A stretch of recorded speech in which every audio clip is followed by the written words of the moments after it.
لیکن وہ ہم نا اب بات جو اصل میں آپ کے ساتھ کرنا چاہتا تھا، جو اصل میرا مضمون ہے وہ یہ کہ اس زمانے میں جب ہم جس میں ہم جی رہے ہیں نا، ہم اپنے بزرگوں کے طریقے چھوڑ چکے ہیں۔ میں کچھ چیزیں آپ کے سامنے پڑھتا ہوں بطور مثال کے، اس سے توجہ ہو جائے۔ چند سال پہلے تک آپ دیکھیے بزرگان دین میں سے اکثر کا طریقہ یہی رہا، اکثر کا، کہ وہ ہمیشہ ایک تو ہوتا ہے اعلانیہ ظاہراً سب کے سامنے، معاذ اللہ ثم معاذ اللہ، یہ تنہائی میں بھی گناہ کرنے سے ڈرتے تھے۔ یہ تنہائی میں بھی گناہ کرنے سے ڈرتے تھے، یہ تنہائی میں بھی گناہ کرنے سے ڈرتے تھے۔ لیکن جس زمانے میں ہم جی رہے ہیں، اب آپ یہ، میں آپ کو یاد ماضی کی طرف لے جا رہا ہوں، آپ ذرا یاد ماضی میں جائیے، تھوڑا سا اپنے بزرگوں کی طرف توجہ کیجئے، ان کو یاد کیجئے کہ وہ جناب والا تنہائی میں بھی گناہ کرنے سے ڈرتے تھے، اور جس زمانے میں اب آپ جی رہے ہیں، اس زمانے کے بارے میں ذرا آپ دیکھیے کہ یہاں تنہائی میں گناہ کرنا تو ایک الگ بات ہے، یہاں اعلانیہ گناہ ہوتا ہے، اور میرا یہ نہیں کہ گناہ کیا ہے، پھر خود بندہ اپنے گناہ کی تشہیر اپنے ہاتھوں سے کرتا ہے، اپنے گناہ کی تشہیر بندہ خود اپنے ہاتھوں سے کرتا ہے۔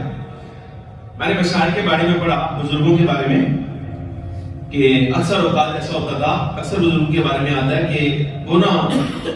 رات ہوتی تھی نا، جب اپنے گھر آتے تھے اپنے حجرے میں، تو سب سے پہلے آ کے نا اپنا آئینہ دیکھتے تھے، شیشہ دیکھتے تھے، کیا کرتے تھے؟ شیشہ دیکھتے تھے۔ پتہ کیوں؟ اس لیے نہیں کہ میری صورت کیسی ہے کیسی نہیں ہے، میں خوبصورت لگ رہا ہوں یا نہیں لگ رہا، ہم تو آئینہ اس لیے دیکھتے ہیں نا، وہ آئینہ اس لیے نہیں دیکھتے تھے، بلکہ ان سے پوچھا جاتا جب کہ آپ اکثر رات کے اوقات میں جب گھر میں آتے ہیں تو آئینہ کیوں دیکھتے ہیں، تو آپ فرمایا کرتے تھے کہ ہمیں ڈر لگتا ہے کہ کہیں دن بھر میں جو ہمارے اعمال ہیں، شام کو آئینہ اس لیے دیکھتا ہوں اللہ نے کہیں میری صورت تو نہیں بگاڑ دی، میرا چہرہ سیاہ تو نہیں ہو گیا، اللہ تبارک و تعالیٰ جل وعلا نے کہیں میری صورت کو مسخ تو نہیں کر دیا۔ یعنی تنہائی میں اگر سہون انجانے میں بھی کسی سمجھدار سے، کسی مسلمان سے، کسی صالح نیک آدمی سے کوئی کوتاہی، آخر ہے تو بندہ نا، ہے تو بندہ، کوئی کوتاہی ہو جانی، کوتاہی ہو جانی، تو وہ جناب والا رات کو آ کے آئینہ دیکھتے تھے کہ معلوم نہیں کہیں اللہ تبارک و تعالیٰ جل وعلا نے ہماری صورت تو نہیں مسخ کر دی۔ اور یہاں حالات کیا ہے، یہاں گناہ ہوتا ہے، گناہ کے بعد فوراً جناب والا بندہ خود اپنے ہاتھ سے اپنے ہی کیے ہوئے گناہ کی تشہیر کر رہا ہوتا ہے۔ یا آپ دیکھ لیں اس وقت سوشل میڈیا سارا اٹھائیے، ایک بہچان ہوگی۔ اچھا میرا یہ نہیں کہ گناہ کی تشہیر کرنے والے اس کام پر اصرار کر رہے ہیں، بلکہ اب حالات یہ ہیں ان کے گناہ کو دیکھنے والے بھی تو برابر کے ان کے ساتھ شریک ہے۔ بھئی یہ سارا دن ساری رات خواتین یا مرد حضرات ٹک ٹاک دیکھنے والے یا اس طرح کی ایپ دیکھنے والے، بھئی گناہ کے کام میں اگر وہ تشہیر کر رہے ہیں، یہ دیکھ رہے ہیں، تو دونوں گناہ میں برابر کے شریک ہوئے کہ نہیں؟ اچھا حالانکہ قرآن عزیز پتہ کیا کہتا ہے؟ اللہ تبارک و تعالیٰ فرماتا ہے وَتَعَاوَنُوا عَلَى الْبِرِّ وَالتَّقْوَىٰ، نیکی اور تقوی کے کاموں پر ایک دوسرے کے ساتھ معاونت کیا کرو، وَلَا تَعَاوَنُوا عَلَى الْإِثْمِ وَالْعُدْوَانِ، گناہ کے کاموں میں اور بے حیائی، فحاشی، دشمنی کے کاموں میں آپس میں ایک دوسرے کی معاونت نہ کیا کرو۔ بھئی چاہیے یہ کہ مسلمان ہے تو اس کو چاہیے اگر اس کا کوئی بھائی کار خیر کرنا چاہتا ہے، اچھا کام کرنا چاہتا ہے، تو یہ اس اچھے کام میں اس کی معاونت کرے، اور اگر کوئی برا کام کرنے کا ارادہ رکھتا ہے، اپنے دوست کے ساتھ اظہار کرتا ہے، تو دوست کو چاہیے فوراً اس کا ہاتھ روک کے یہ کام نہ کرنا۔ اگر وہ بات نہیں آتا تو خود اس سے جدا ہو جائے، اس کے ساتھ اس برے کام میں شریک نہ ہو، عمل بعد میں شرکت نہ کرے۔ یہ تو بزرگوں کا طریقہ تھا کہ وہ عمل خیر کرتے رہتے تھے، اگر صاحب کوئی کوتاہی ہو جاتی تو رات جناب والا کو اپنا محاسبہ کرتے تھے۔ لیکن ہمارے ہاں کیا ہے، ہمارے ہاں اس زمانے، اچھا اب آپ یہ اندازہ فرمائیے اگر یہ زمانہ گناہ کی تشہیر کا ہے تو آئندہ 20 سالوں کے بارے میں آپ کیا کہتے ہیں کہ باہر جو حال ہوگا وہ کیا ہوگا؟ ظاہر سمجھ آیا کہ نہیں آتا؟ یہ تجزیاتی مطالعہ اس کو کہتے ہیں۔ یہ میں آپ کو نا تھوڑا سا دورہ کروا رہا ہوں ساتھ ساتھ۔ اچھا دوسری عادت ہمارے بزرگوں کی بڑی اچھی، وہ قرآن عزیز کی تلاوت کے بڑے پابند ہوتے تھے۔ کیا کریں؟ آپ نے بزرگوں کو دیکھا جو احباب آپ سے گاؤں سے تعلق رکھتے ہیں، ان کو تو شاید یاد بھی ہوگا، صبح تہجد کے وقت میں اٹھنا ہے، اور وہ جو بزرگ ہو جاتے تھے، بینائی کمزور ہو جاتی تھی، تو بڑے بڑے صاحب کا قرآن عزیز موٹے لفظوں والا وہ گھر میں مخصوص پڑا ہوتا تھا۔ کہ نہیں؟ اچھا، اور اب کے حالات آپ کو معلوم ہے؟ اب کے حالات یہ ہیں، صبح جاگ آتی ہے 10 بجے، اور 10 بجے جاگ آنے کے بعد سب سے پہلا کام یہ ہوتا ہے وضو کرنا تو درکنار ہے، خالی میرا منہ دھو کے برش کر کے نہ تو فوراً ایک دوڑ ہوتی ہے جناب والا. آپ کبھی دیکھیے تو صحیح سڑک کی 2 طرفیں چل رہی ہوتی ہیں، ایک جانے والوں کی ایک آنے والوں کی، دونوں طرفیں اس دورانیے میں چل رہی ہوتی ہے. لیکن تعجب کی بات ہے، ایک دوڑ ہے یہاں سے، اچھا یہ بندہ جو اس سڑک سے جا رہا ہے یہ ادھر کی طرف رزق کی تلاش میں جا رہا ہے، اس طرف، ٹھیک، لیکن تعجب کی بات یہ ہے ادھر والے ادھر کو رزق کی تلاش کے لیے جا رہے ہیں. ایسے لگتا ہے جیسے مارے مارے پھر رہے ہیں سارے، ایک دوڑ لگتی ہے. تعجب کی بات ہے، ادھر والے ادھر رزق کی تلاش میں جا رہے ہیں، ادھر والے ادھر کو رزق کی تلاش میں جا رہے ہیں. اچھا پتہ کسی کو بھی نہیں کہ کرنا کیا ہے. وہ ایک حالت عجیب سی نا، نفسی کا عالم سا ہو گیا. اچھا میں آپ کو اپنا ایک تجربہ آج کروں آپ کے سامنے. عرصہ دراز ہوا میں نے اپنی آنکھوں سے یہ منظر دیکھا. دربار شریف صبح کے اوقات میں فجر کی نماز سے جب تھوڑا سا وقت گزر جاتا نا، جب کچھ 7-8 بجے کا وقت ہو جاتا تھا تو نا مرد حضرات کی آمد و رفت کم ہو جاتی تھی، کیونکہ یہ دفتر کا ٹائم ہوتا تھا، لوگ کام کاج میں جلدی آنے کے عادی تھے. تو لوگ فجر کی نماز کے بعد نماز پڑھ کے حاضری دے کے چلے جاتے. کچھ اگر آتے بھی تھے تو وہ دانا شانا ڈال کے چلے جاتے تھے. تو 7-8 بجے کے بعد تک خواتین کی ایک خاصی تعداد ہوتی تھی، خاصی تعداد خواتین کی، کہ چونکہ اس وقت مردوں کی آمد و رفت نہ ہونے کے برابر ہوتی تھی. تو میں نے یہ منظر خود دیکھا. ہمارے علاقے کی اور دور دراز کی خواتین جو ہیں، بزرگ خواتین وہ اپنی 5-6 برس کی پوتیوں کو انگلی سے لگایا ہوتا تھا، یعنی جو اپنے اسکول ٹیوشن وغیرہ نہیں جاتے تھے ان کو انگلی لگایا تو دربار شریف آتے، اور ظہر سے پہلے تک کا دورانیہ نعیم صاحب کی، یہ تو گھر کی بات ہے کہ نہیں، یہ نعیم صاحب بیٹھے ہیں، ان کی والدہ محترمہ کا یہ معمول عرصہ دراز رہا، یعنی وہ بزرگ خاتون ہے. اب نعیم صاحب کی اپنی عمر اس وقت 50 برس کے قریب ہے. تو آپ اندازہ کیجیے نا ان کی والدہ کی عمر کیا ہوگی جس وقت وہ جناب والا دربار شریف آتی تھی، اور وہاں بیٹھ کر خواتین بیٹھی ہیں، وہاں تلاوت قرآن عزیز جاری ہے، بچیاں کچھ وقت کھیل رہی ہیں، کچھ اپنے بڑوں کو دیکھ رہی ہیں کہ وہ اس عمر میں آگے کیا کام کر رہی ہیں. یہ عبرت بھی ہے، نصیحت بھی ہے. اچھا کچھ ان کا وقت کھیل کر گزر جاتا، کچھ اپنے بڑوں کو دیکھ کر گزر جاتا. اور ان بزرگ خواتین کا یہ دورانیہ جو ہوتا ہے زور سے پہلے تک کا، زوال سے پہلے تک کا، 11-11:30 بجے تک یہ نشست ہوتی تھی. یہاں کو تلاوت قرآن عزیز کو فارغ ہو گئی ہیں تو خواتین کے ہاتھ میں تسبیح ہے، وہ بزرگ خواتین تسبیح پڑھ رہی ہیں. اور جناب والا اگر کو فراغت ہوئی ہے تسبیح پڑھتے پڑھتے بھی تھا گئی ہیں تو ایک خاتون صاحبہ کہنا چل گئی تو ناز پڑھنی اسی ساریاں سننی اور نام کا اجتماع شروع ہو جائے. اور یہ زمانہ جس میں ہم جی رہے ہیں، اب آپ اندازہ کر سکتے ہیں کہ اس بندے کے بارے میں. آپ تو کاروباری مراکز میں بھی آپ دیکھ لیجئے، گھروں میں بھی قرآن عزیز، حتیٰ کہ مساجد میں بھی قرآن عزیز سے اس وقت برکت کے لیے پڑھا ہوا ہے، کو پڑھنے کے لیے راضی نہیں تیار. یہ بات ہے سمجھ آنے کے لیے. وہ قرآن عزیز پڑھنے والے امام ابن دقیق العید کے بارے میں نے پڑھا، امت کا بہت بڑا عالم، اپنے زمانے کا مجتہد، مالکی المذہب. امام ابن دقیق العید کے بارے میں تذکرہ حفاظ میں عبد الزاہبی رحمۃ اللہ علیہ لکھتے ہیں. زاہبی فرماتے ہیں لا ینام اللیل الا قلیلا، یہ رات کو سوتے تو تھے لیکن بہت کم نیند لیتے. یہ اکثر بزرگوں کی عادت ہے، میں بطور حوالہ ابن دقیق کا نام لے رہا ہوں بس، اکثر بزرگوں کی عادت ہے.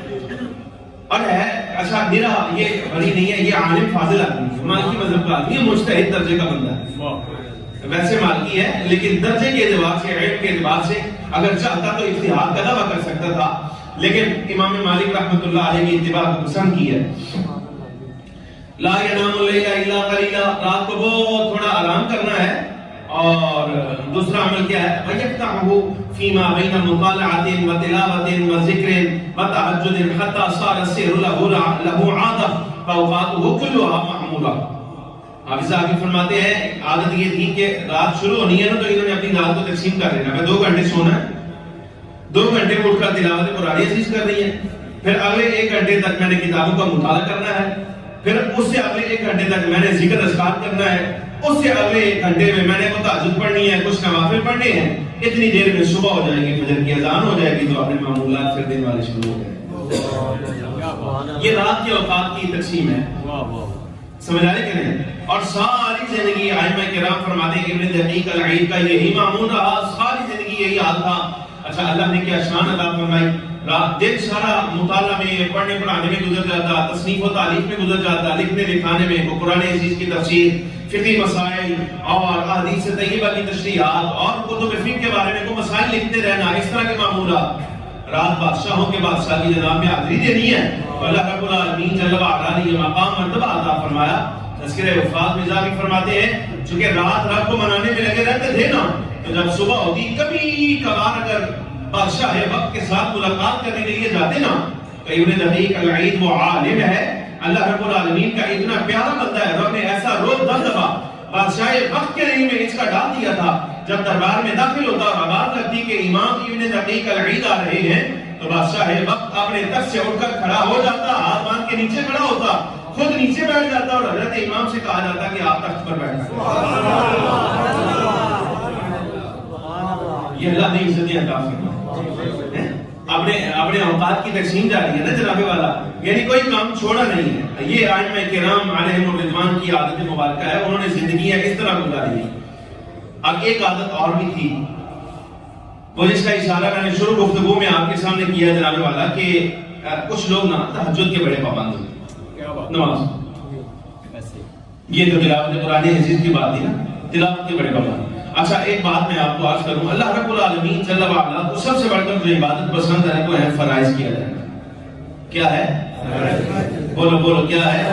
فرائض کیا جائے۔ یہ اس لیے کہہ رہا ہوں، فرائض سے بڑھ کر کوئی چیز نہیں ہوتی، بلکہ فرض کے بارے میں آپ یہ سمجھیں یہ ذمہ پر قرض ہوتا ہے۔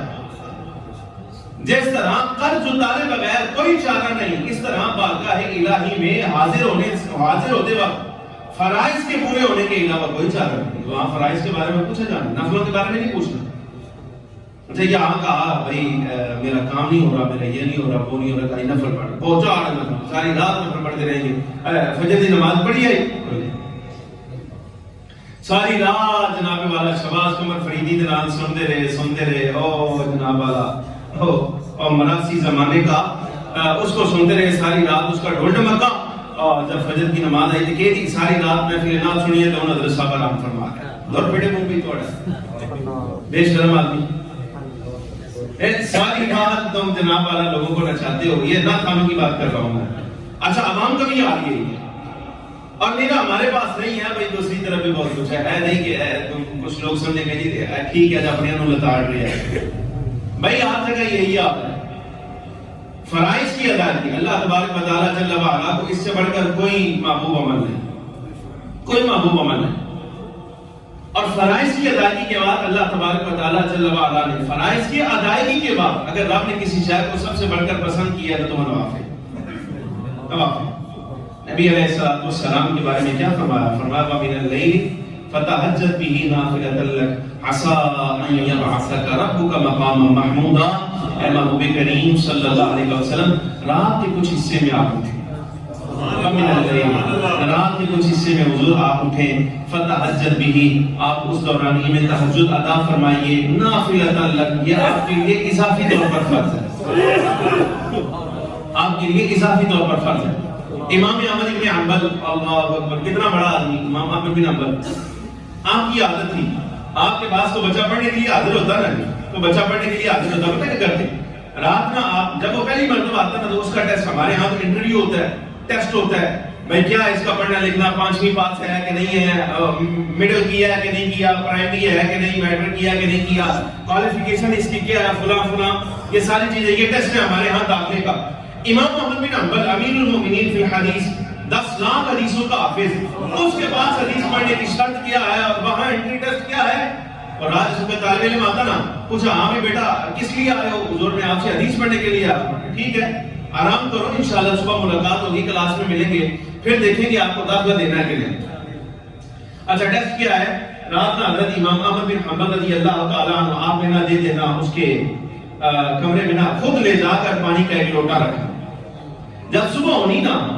تو صبح ہوتے ہی اس کے کلاس میں آنے سے پہلے حضرت امام احمد بن حنبل خود کمرے میں جاتے اور جا کے دیکھتے بھئی لوٹے کا پانی استعمال ہوا کہ نہیں ہوا فجر کے اوقات میں۔ اگر تو لوٹے کا پانی استعمال ہوا تو اس کا مطلب یہ کہ بندہ خدا تہجد کے وقت اٹھا ہے، اس نے تہجد پڑھی ہے۔ اگر اس نے لوٹے کا پانی استعمال نہیں کیا تو مطلب یہ اس نے وضو نہیں کیا، اس نے تہجد نہیں پڑھی۔ تو اب جب کلاس میں آتا نا تو اس بنا پر فیصلہ ہوتا لوٹے کا پانی استعمال ہوا، تہجد ادا کی ہوئی ہے، تو امام احمد بن حنبل فرماتے میرے سے پڑھنے کا آ رہا ہے، لیکن اگر تہجد ہی نہ پڑھی تو فرمایا ہمارے مدرسے میں پڑھنے کا آ رہی ہے، اس کو لے جاؤ۔ یہ انٹری ٹیسٹ ہے، یہ امام احمد بن حنبل کا انٹری ٹیسٹ ہے۔ حضرت مالک ابن دینار کے بارے میں آتا ہے، مالک بن، یہ بزرگوں کے، آپ اپنے بزرگوں کو یاد کیجئے جناب، وہ پابند ہوں گے پڑھنے کی، آپ یاد کیجئے، زمانہ ماضی قریب کا بہت زیادہ دور نہ چاہیے، یہ ہمارے اندر گزاری ہے جناب، ہمارے اندر گزاری، ہمیں نیند ہی آتی 4 بجے جا کے، سمجھانے کے لیے آتی، کئی شہزادے ایسے نا، ہم تو پھر پوری نگرانی کرتے ہیں نا اپنے طالب علموں کی، آپ تو کوشش کرتے ہیں کہ ان کے پاس موبائل ہونا ہی نہیں چاہیے، اگر موبائل ہو نا جی تو پھر ہم ان کو کہتے ہیں بھائی ہم اندازہ ہو جائے گا، ہمیں پتہ چل جائے گا تم رات کس وقت تک جاگتے رہے کیوں۔ اچھا ایوری ایڈ سیانے کو جو اوپر لاسٹ سین ہوتا ہے نا واٹس ایپ کا ٹائم آ رہا ہوتا ہے اس کو بند کر دیتے تاکہ استاد کو پتہ نہ چلے اس واسطے سویرے کا رکھا ہے تو یہ نہ کہنے جو رات سوتا نہیں موبائل استعمال کرتا رہے۔ ہم اپنے شاگردوں کی یہاں تک نگرانی کر دیں کہ بیٹھے ہیں یہاں پر آپ پوچھ لیں ان سے، اور اے بھی بڑے سیانے، یہ اتنے تیز لوگ ہیں، میں ممبر پہ بیٹھ کے آپ کو کہنے لگا ہوں یہ پتہ کیا کرتے ہیں، ایسے ہم چاہتے ہیں، لیکن ان کو سمجھ نہیں آتی اس زمانے میں کہ جی رہے کہ ہمارے پاس پیدا ہوئے ہم ان سے پہلے آئے، یہ جو ٹیکنالوجی ان کے پاس اب آئی ہے نا، ہم بڑی دیر سے استعمال کر رہے ہیں، بھائی ہمارا والے سے ان کے استاد ہیں، سمجھا رہے کہ نہیں، یہ اتنی سیاڑی قوم ہے جناب والا کی کرتے ہیں، وہ لاسٹ سین میں نا ایک اور آپشن ہوتا ہے، اس میں نا لاسٹ سین کا ٹائم تو آ رہا ہوتا ہے لیکن تاریخ شو ہو رہی ہوتی ہے کو 15-20 دن پہلے، موبائل روزانہ استعمال ہو رہا ہے لیکن وہ جو لاسٹ سین چل رہا ہے نا 15-20 دن پہلے کی تاریخ کا، اور کی بھی استاد ان سے پتہ چلے گا 15-20 دن ہو گئے انہوں نے موبائل چلایا ہی کوئی نہیں سمجھ آئے۔ یہ آپ کو بتا رہا ہوں شادیاں، اپنی اولاد کے بارے میں یہ چیزیں ذہن میں رکھو